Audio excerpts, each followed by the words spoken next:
Hey guys, Roman Ending Reaper here. So as you can see, I'm just outside the cinema. This is a bit of an impromptu trip. Very last minute. I'm about to head in and see Dumb Money, the GameStop shares film. This looks a lot of fun, and it's got a really good cast. Paul Dano, Pete Davidson, Sebastian Stan, among others. So a solid ensemble, and this does look a lot of fun. And it's from Craig Gillespie, a filmmaker who I do like. So yeah, I'm hoping for a good time telling a very interesting piece of recent history. So I'm gonna head in, get my snacks, get my seat, and go see Dumb Money.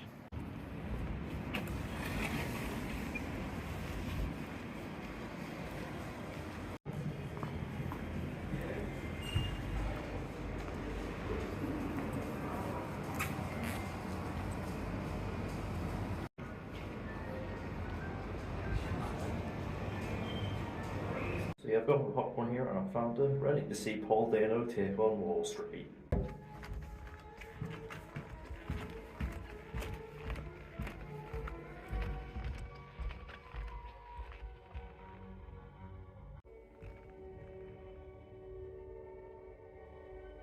Glad to see everyone's really interested in this story.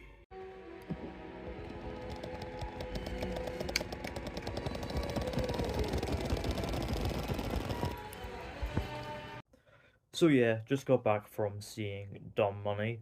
I was quite looking forward to seeing this because obviously the GameStop short squeeze is a fairly recent event. So the fact that it's come to the screen this soon, like only 2 years after the events happened, is quite surprising. And but I think this does have real big screen potential about it. It's just such a fun, stranger than fiction kind of story that would lend itself really well to a big screen dramatization, especially since this is coming to us from Craig Gillespie, who has a real knack for delivering real life dramatizations with a satirical, slightly darkly comic sense of humor. He previously brought us I Told You, which I really liked.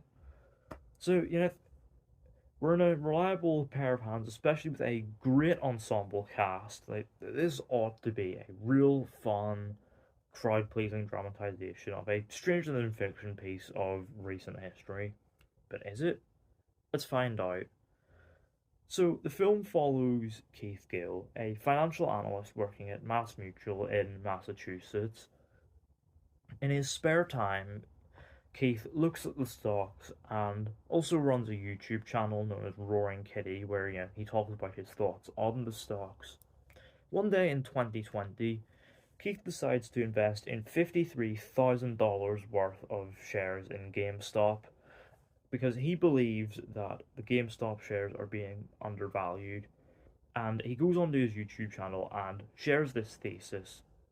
What ends up happening is that the GameStop shares really begin to blow up thanks to a growing movement within the Wall Street Bets subreddit, with all the users, including a single mother, two college students, and even a GameStop employee, getting in on the action, investing in the shares, and turning the tables on the wealthy Wall Street hedge fund managers. So, look, from a sort of story perspective, the message of the film here is very very simple, and that is the rich need to be taken down a peg or two. It's not exactly a complex, nuanced message, but honestly, it's executed in a very simple and effective way. A really crowd pleasing tale of the everyday Joes rising up against the top 1% and turning the tables on them. That I think most people will be able to enjoy this. And to be honest, yeah, I had a really, really good time watching it. I definitely recommend go and see this at the cinema, even if just for the sake of gauging some audience reactions, because it's that kind of not quite feel good. It's it's just such a fist in the air, just delightfully compelling, crowd pleasing tale that it's ripe for the big screen. Because for one, this is a very, very compelling drama, very slickly directed by Craig Gillespie. He brings his own a lot of his flourishes, including the darkly comic, satirical sense of humor, which doesn't always land, but when it does land, it's very, very funny. Especially and surprisingly so from Pete Davidson of all people. Like, man, Pete Davidson's really doing a number and getting me to turn around on him because he was very funny in Transformers: Rise of the Beasts as well. Like, what the hell? But as well as the humor, the drama itself is just so compelling. Have you on the edge of your seat as the stakes build and build and build. Obviously the possibility of the bubble bursting, is a hanging tension that leans over the film, and it keeps things very compelling to watch and fast moving in that regard. But it is just so satisfying and just so riveting seeing these stakes gradually build as the GameStop shares just grow and grow in value, and the hedge fund managers at Wall Street get into more frenzy as they begin to lose money. It's very, very compelling stuff, and the stakes really build over the course of the film, with the Congress even getting involved. Like, this is just extremely compelling, edge of your seat, fun stuff. It is a really, really good time, and it helps as well that beyond the a narrative standpoint, there's some fun little flourishes as well, including some little stranger than fictionism, including a scene in which Keith Gill dips a chicken tender into a champagne glass. Like, like they really take full advantage of this true story, and it's just so much fun to watch because of it. It helps as well. It's shot fairly well. Obviously, you don't need like tons of visual razzle dazzle, but it's shot with enough like sort of journeyman flair that it works. You know, it's shot simple, very effective, which is exactly what this story needs. We also have a surprisingly banger soundtrack with some hip hop hits of the 2020s, including including WAP and Savage, and some surprising like archive needle drops as well. Like yeah, I was bopping along to this film's soundtrack in the cinemas. They went surprisingly hard in the song selections here. And we also have a great ensemble cast giving very, very good performances. Like, obviously, we're led by a very quietly magnetic Paul Dano as Keith Gale. He's a guy who, you know, inadvertently ends up starting a revolution, but, keeps this sort of like quiet, like almost nerdy demeanor about him, even as events grow in intensity. He's really good here, and he's joined by a real solid supporting cast, including the aforementioned surprisingly funny Pete Davidson.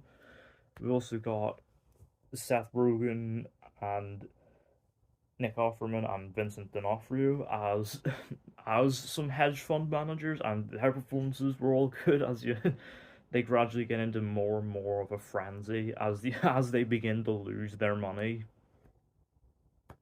And we also have a really charismatic turn from Sebastian Stan as as the chief executive of a trading platform known as Robinhood, and seeing his sort of rise and fall was also really compelling to watch. And Sebastian Stan just has the charisma to make it work. And we also have America Ferrera doing a very good job as a single mother struggling to raise two kids and working shifts in the hospital. And we even have Shailene Woodley as Keith Gill's wife, Caroline. Like, everyone here gives a very good performance, and they know the film they're in. They sell it with ease. Everyone's really good. Some funny, some dramatic. It works really, really well, especially under Craig Gillespie's direction. And you know, overall, this is just a really, really fun time. It's, solidly made, compellingly told, well acted, funny. Like, it's got all the markings of a real crowd pleaser. It does enough to overcome its fairly simple story, but audiences will find themselves rooting for it. And yeah, I think that's really what I got to say about Dumb Money. Overall, I'm gonna give it an 8 out of 10. This is a real crowd pleaser. Go see this at the cinema. Yeah, let me know down in the comments. Have you seen Dumb Money? What do you think of it?